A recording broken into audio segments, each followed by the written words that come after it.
Go. Streaming from South Africa to the world. This is the Stonks Go Moon podcast. What just happened? We break it down so you don't have to. Welcome everyone to the Stonks Go Moon podcast. My guest today, Michael Taylor from Shifting Shares, friend of the show. Welcome to the pod.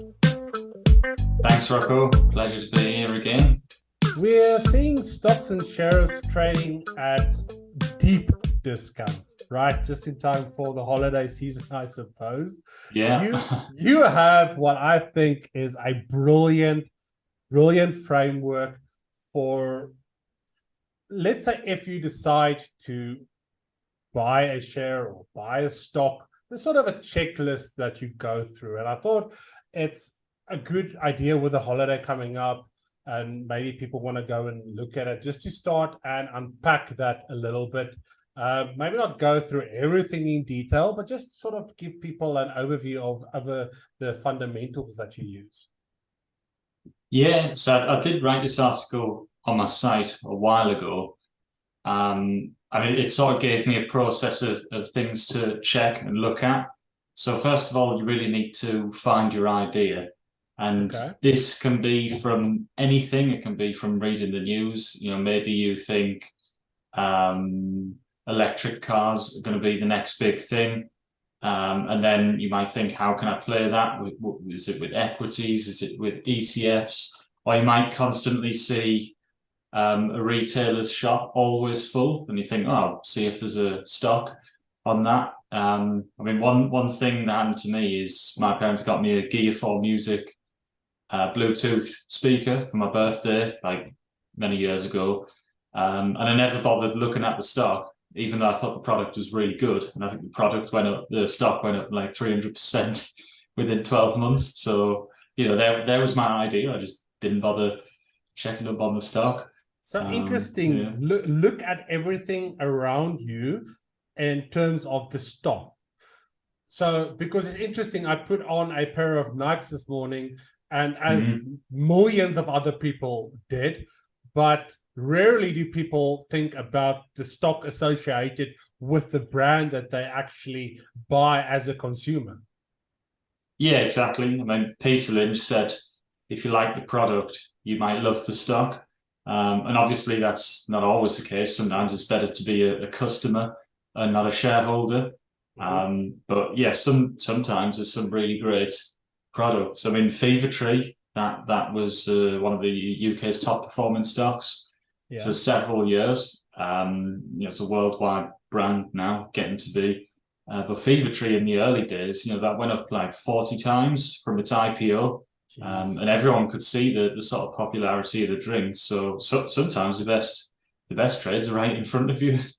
Right, cool. Now, so I have my idea now. What's next? Yeah, so next you want to know the market cap of the stock. So you mentioned Nike there. I would probably say that's too big because it's several billion, I would imagine. Typically, I'm looking for, a few hundred million or under. It's a small cap stock. There's probably less research, less institutions around. It's more likely to be inefficiently priced. And then if that checks out, I'll go on to the chart. And what I'm looking for here is like a base or a possible uptrend. If the share price is going down, that's it. I don't go any further. Not interested in downtrending stocks. So like Peloton, for instance. I imagine Peloton is a stage 4 crater, so it's probably not for me. I've not looked at it, but I've heard it's getting whacked. Yeah. And then from then on, I will look at the recent news, so the interim results, full year results, trading updates. Look to see what the story is. Is it a turnaround play? Has there been new directors? Is it performing well? After that, I will check the EV and the price to earnings ratio. Just some quick, simple metrics. Make sure they're not, crazy or anything like that. How do you do that? So I use SharePad, which does that for me. But EV is simply the market cap plus debt minus cash, I believe, or it could be the other way around. But basically, it gives you the price for the company that you would buy if you bought the company and its balance sheet. Because obviously the market cap is the value of the stock. The EV is the full value of the business. Yes. 100%. And if that checks out, I'll then go to the investor website in Rule 26. Start doing more deep research on the company itself. We'll look at the income statement, balance sheet, cash flow statement. I'll look at all of these things. Make sure the balance sheet's not propped up with intangibles. How do you get yourself to that point? Because being able to read a balance sheet isn't something that just the layman person outside, you look at the balance sheet and sort of be able to decipher that. How did you get to a point where you were able to do that? I think I watched plenty of videos on YouTube, read books. But if anyone doesn't know how to read financial statements, I've got a walkthrough on my site, which is free to read. So head to shiftingshares.com and we'll walk you through it. Brilliant. Yes. Okay. I interrupted you there. That's fine. That's a really good question. Yeah, we tend to assume that these things are easy. Yes. But of course, if you knew, they're certainly not easy. I think we both talked to that. That's it. Yeah. So once I've been through the financial statements, I'll look at a stock's headwinds or tailwinds. So obviously during COVID, there was a big tailwind of e-commerce. We're seeing that unwind now. Can you explain what a headwind and tailwind is? Or again, for like I'm a 3-year-old. Yeah, of course. So a tailwind is something in the business where it's like you've got the wind behind you, so it's easier to travel. Like on a sailing boat. So coming back to COVID, everyone was going to e-commerce. Okay. Everyone couldn't buy furniture from a shop. And everyone had a lot of money to spend, so they were all buying things online, home furnishings and things like that.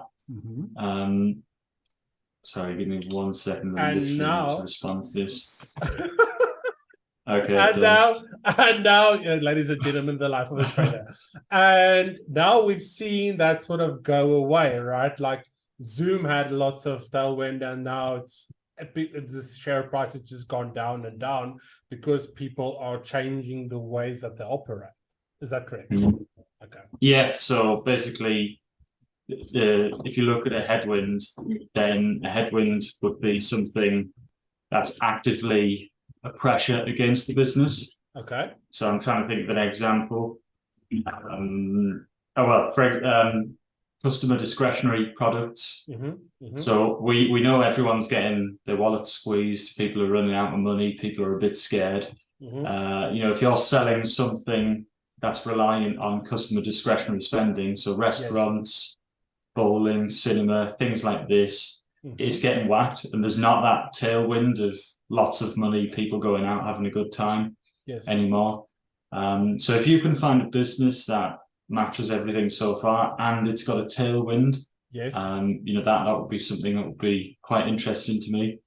Okay. Is that? And I think. Yeah. Sorry, go on. No, I was about to say, is that it, or is there more? There is more. So I'd want to know how the business makes its money. And this is why is that important? Why is that important? So for me, ultimately I'm a trader, so the chart matters more. But in a trade, I will look at the fundamentals. So this is like my framework for trend trading. It's important because if I can't understand how a business makes its money, it means I'm either dumb or management are making it very difficult for me to do so. So for example, McDonald's, right? We know how McDonald's makes its money.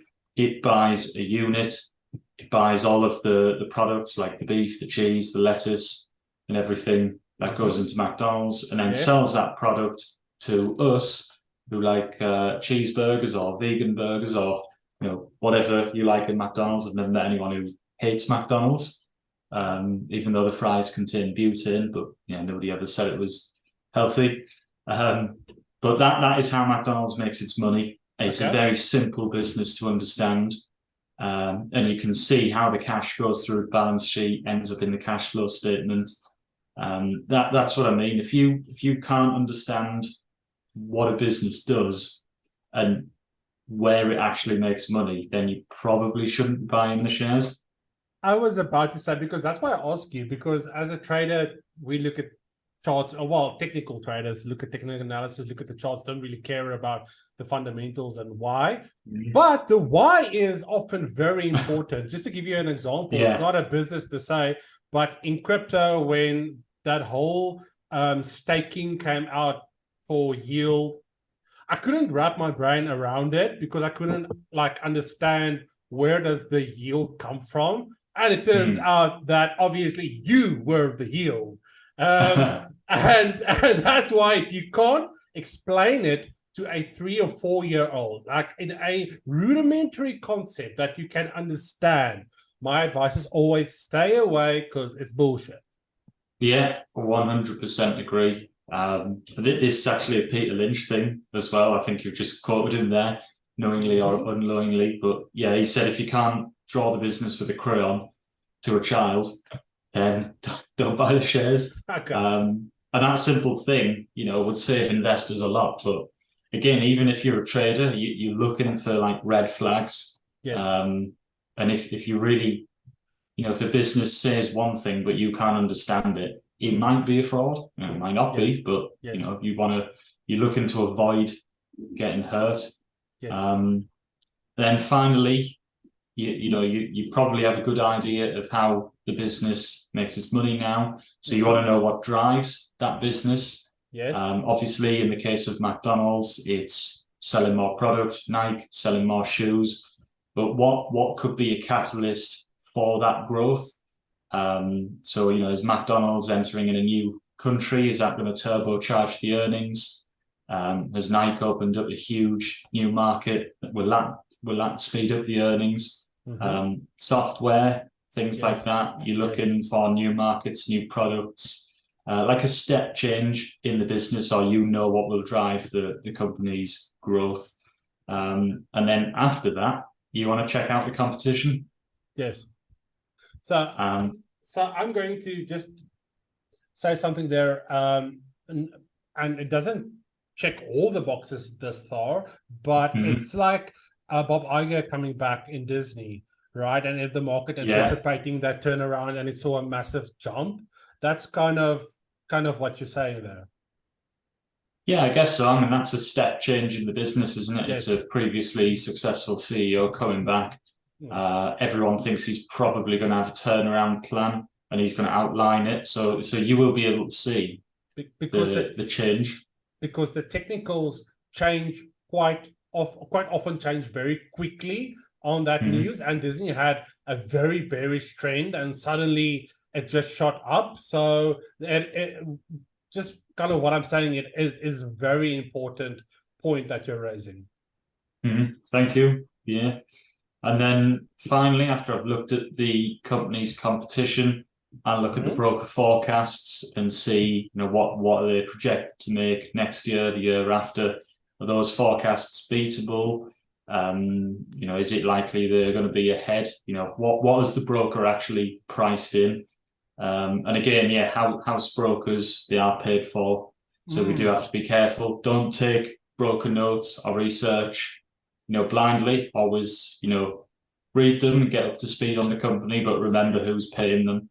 I was about to say that exact same thing, because it's like sort of the blind leading the blind sometimes, because you'll get a bearish signal, and not to say that they do it on purpose, but they do seem to, because whatever happens, they get their commission, right? Exactly. Yeah. He whose bread I eat, his song I sing.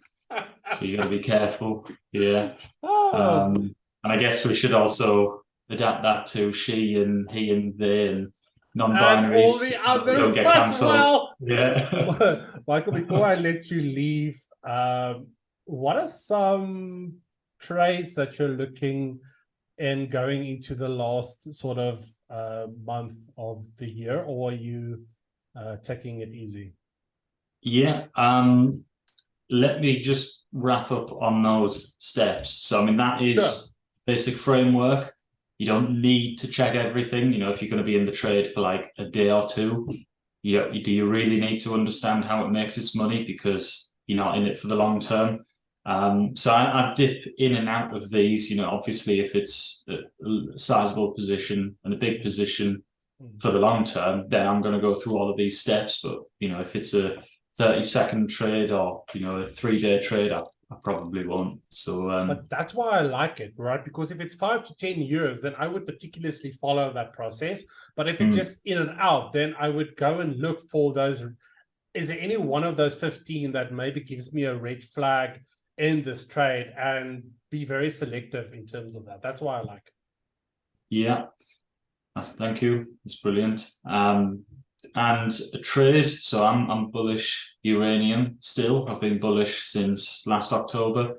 Okay. And in my view, the best way to play this is Yellowcake, which is a listed vehicle that essentially buys physical uranium and stores it in France and Canada. So safe jurisdictions, no exploration or production risk. It's a very clean business. I think there's like 2 people. I'm not even sure if they have an office, but they're management are pretty good with capital allocation, so they will raise above NAV and they will then buy back shares if there's a significant discount below NAV. So it is volatile and it is a long-term trade. But personally, I think uranium and nuclear is here to stay. Could be wrong, so I guess we'll see in the next 12 months. Interesting. Thank you so much for joining me today. If the listeners want to go and catch up with you and learn more about what it is that you do, where can they do that? So they can head to my site, shiftingshares.com. I'm also on Twitter @shiftingshares and LinkedIn as well. If you type Michael Taylor, I will hopefully show up, but I realise it's a very common name. Ladies and gentlemen, go and follow him. Absolute legend. To our listeners, peace, love, and prosperity. We'll catch you in the next one. Cheers.